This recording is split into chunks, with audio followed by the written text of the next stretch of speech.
Hello. Tara kami sa kabilang pamilya. Yan, di ba? Kaya pamilihan kami makarating. Ayan. Sana yung gaganda pa ng bulaklak doon. Ito. Ganda naman ang bahay nila rito. Tingnan mo naman, di ba? Tapos yung grocery nila, maliliit lang. Hindi malalaki. Hindi katulad sa atin sa Asia. Malalaki ang mall. Dito maliliit lang. Kaya pakita ko sa inyo yung grocery nila. Maliit lang.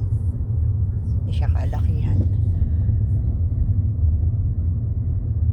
Mga simple lang ba? Pero magaganda naman. Maganda yung lugar nila. Ayan. Alam mo naman dito. Mga lugar nila sa Europe.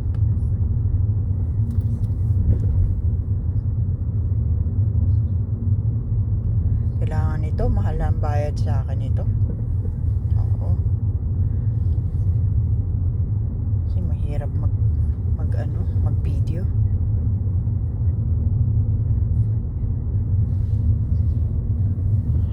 Yung mga mailbox nila. O ayan.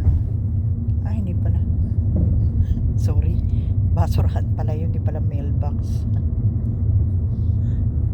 Luka-luka lang to sa Emma. Yun, may mountain pa ron sa taas.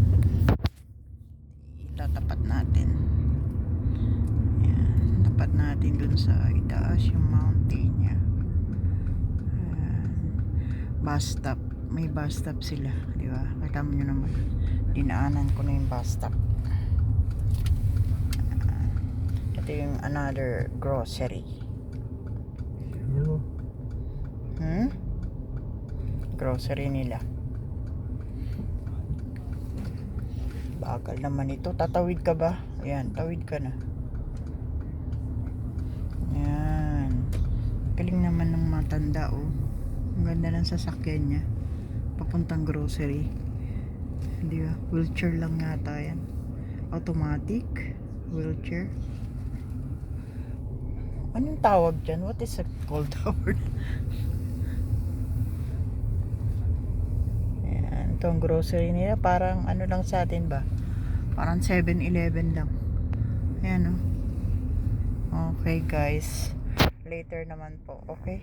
Babus.